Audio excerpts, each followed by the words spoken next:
I'm here today with Linda Marks. What can you tell me about yourself? I can tell you that we're about to be photobombed by Max, my Siberian kitty. He's right here. He loves to be on any kind of Zoom kind of experience. I'm a singer-songwriter from the Boston area. I've just released my 15th studio album, The Silence of the Stars, which I actually have here. This is The Silence of the Stars. It's been getting fantastic reviews. It's been charting really well. It tends to land in the folk genre because even though I'm sort of a multi-genre artist, I write a lot of songs with stories and songs that are social impact songs. So that lands it in the folk genre. And I've been writing music my entire life, and I'm already working on recording my 16th studio album, even though the 15th just came out. Wow. So you've been blessed. Yeah, absolutely. Are you from a musical family or? Well, this is an interesting piece of the story, and it actually has to do with the title song of The Silence of the Stars.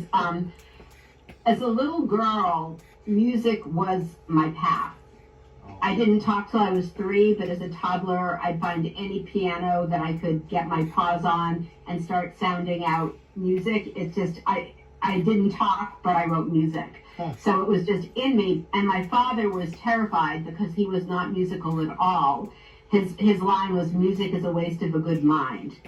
And he unfortunately would throw that at me again and again because he was terrified that his daughter was actually going to be a musician. Ironically, his mom had been an opera singer in Rhode Island, and he knew that musicians can't make a living. And the interest in music skipped a generation because he was like terrified of it. And I can't say that anyone else in my family other than me is musical. My son has musical talent. He hasn't chosen to focus on it, but he has some musical talent. But other than that, it's me. Wow. How would you describe your creative process? Well, since music is my first language, it's very intuitive. I feel it. It's like it grows inside of me in a sort of a sensory way, and I basically open my heart to what's happening around me, whether it's what's happening in the world, whether it's introspecting on my own life experiences and stories, on the people I know. And I can be touched by all kinds of different things, which leads to what I call a song seed. You know, when something touches me, something starts to grow inside the song seed. And there may be an idea, there may be a tune, a melody, there may be, clumps of words that come down. I remember when I was even a teenager, when I got my license, I might be driving and all of a sudden I'd have to pull over, and in those days there weren't phones to dictate into or to type into. I'd have to find a piece of paper and scribble some ideas down. I couldn't sing my melody into something, so I had to hope that I could find a piano somewhere quickly and just write it down before it passed through me, because it's almost like there's a little lightning spark with whatever it is, whether it's words or music, and then if I capture it, and then I can go back to it once I've captured it. And if I've gone to the piano and I've put it down in my fingers, and then I make, a few little notes about it, and in this case now I can record it on my phone, then I can grow it. Okay. So, it's like capturing the song seeds and letting them grow into whatever they're going to grow into. And there's, some of them come quickly, some of them take a lot of time. It certainly is like entering into a meditation retreat where I have to just keep circling back and keep feeling emotionally connected to what I'm doing. Because if I didn't write it down, if I didn't capture it, it would pass through and disappear, just like a rainstorm after the rain. Huh. Okay. This is another good question. Do you create for your fans or for yourself? Well, I'd say in between, and none of the above, both, because I tend to follow my heart, and sometimes a person will say something to me, like a person at a show might tell me a story, and then that plants a song seed. So I can't say it's for the fan per se, but their story touched me and led to writing a song, or something just inspires me, or something happens in the world. Like, for example, sadly, we've had way too much gun violence, particularly over the last 5 or 6 years. And some of the events have led to songs just because of what's happened. An example is I wrote a song called Our Children's Prayer after the Uvalde shooting, where, you know, so many kids were killed. And I wrote it in the voice of the children, where the children were trying to ask us to please don't leave me flowers at my grave. You know, hear my message, let my life be the one you save. So, like, sometimes it's like that. So I write based on what captures me. Sometimes it's from a fan, sometimes it's from my life. And it's not really for someone in an intellectual way, it's for someone in like a heart way. Okay. And we're gonna play your single, Be the Change. Mm-hmm.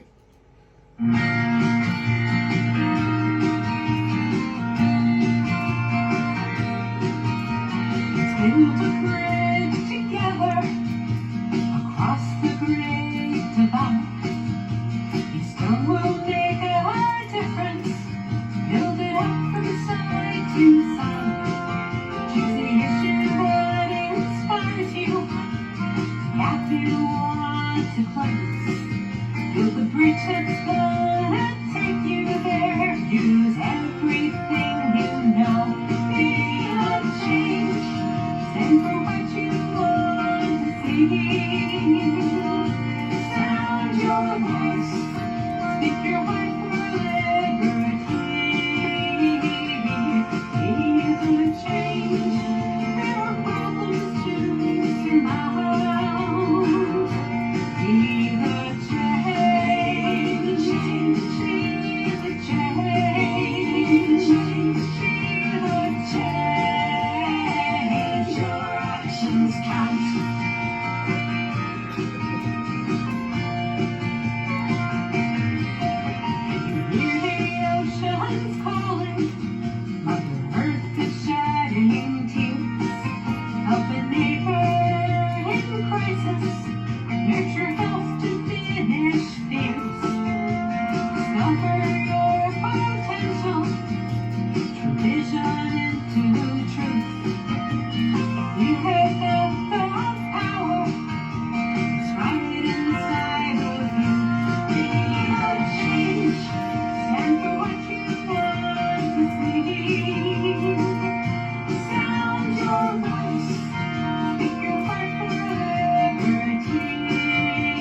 got a good voice. Thank you. What can you tell me about that song? Or Well, that's a perfect example of a social impact song, which is why I end up being classified in the folk genre. It's a song at the heart of our times. We have a very crazy world, and it's gotten crazier since my album came out. And a lot of people don't feel like they can make a difference. A lot of people just are totally overwhelmed.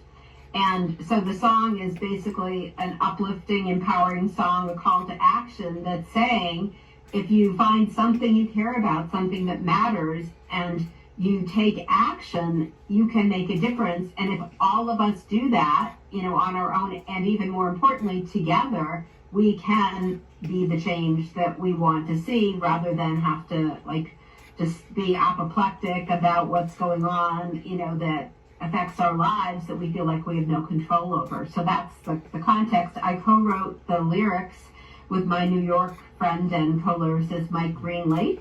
I always write all the music, and it was really fun arranging the song. I have two friends doing the backup vocals, Lisa Jeanette and Liz Miller from Philly. I recorded this album in Philly with Glenn Barrett at Morningstar Studios. So since I had two friends that are also singer-songwriters who were in town when I came into the studio, I said, hey, come on in and put some vocal harmonies on. So that was really fun. But a lot of people have liked this song, and I think we need songs like this to help people feel like they matter and they can make a difference. Okay. How do you handle frequent traveling and being away from home for a long period of time? I handle it by not doing it a lot because I have too many responsibilities to do much of that. I go away for little bits. Like actually this past weekend I was in Nashville because I'm working on my 16th studio album and I'm working with a producer there. So we were working on tracking, and then I'll be going back for, about 3 days in May. But I can't be away for too long because I'm my son's ride to his job. He works at his school.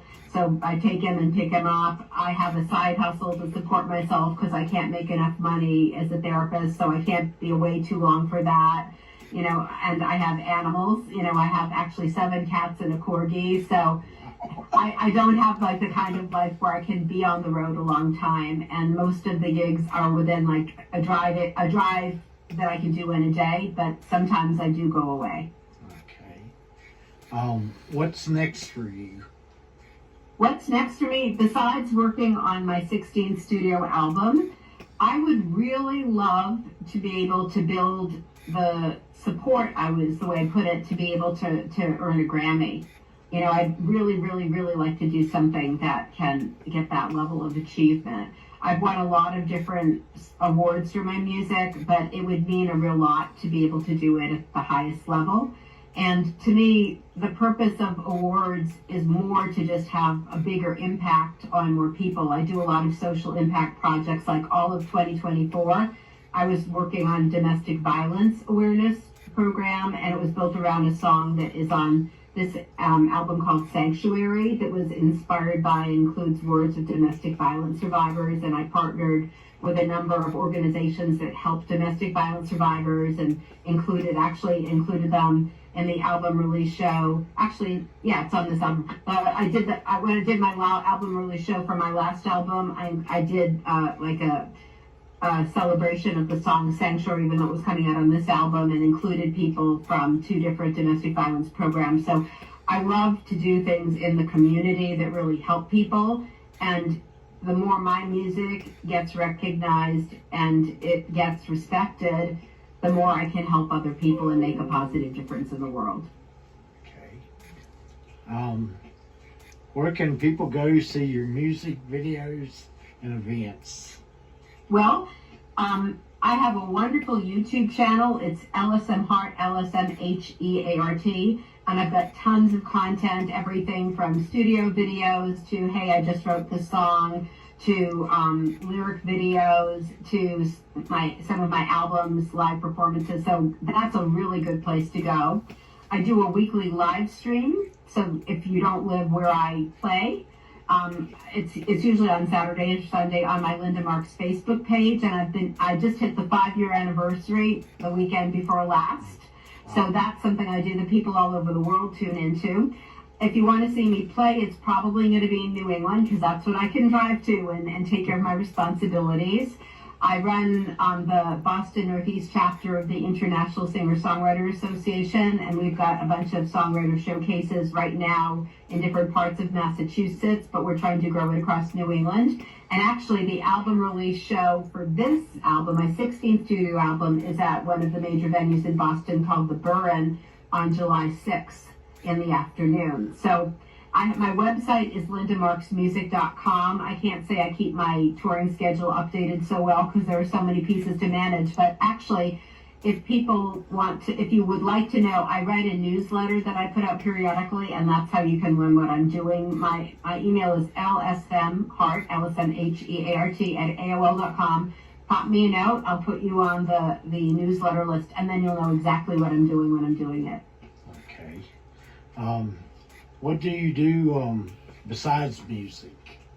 What do you like doing? I actually, my side hustle is I'm a mind-body psychotherapist, so I help people that way too.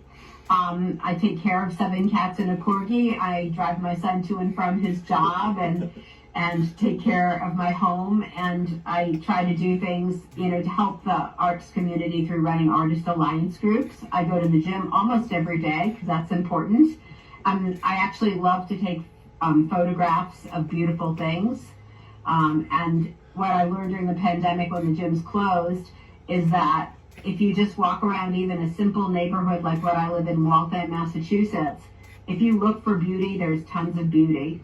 And so one of the songs on this album called Learn to Really See a Flower, I actually made a video that has photos I took of flowers as well as some of Georgia O'Keeffe's paintings of flowers because she was the inspiration for the song.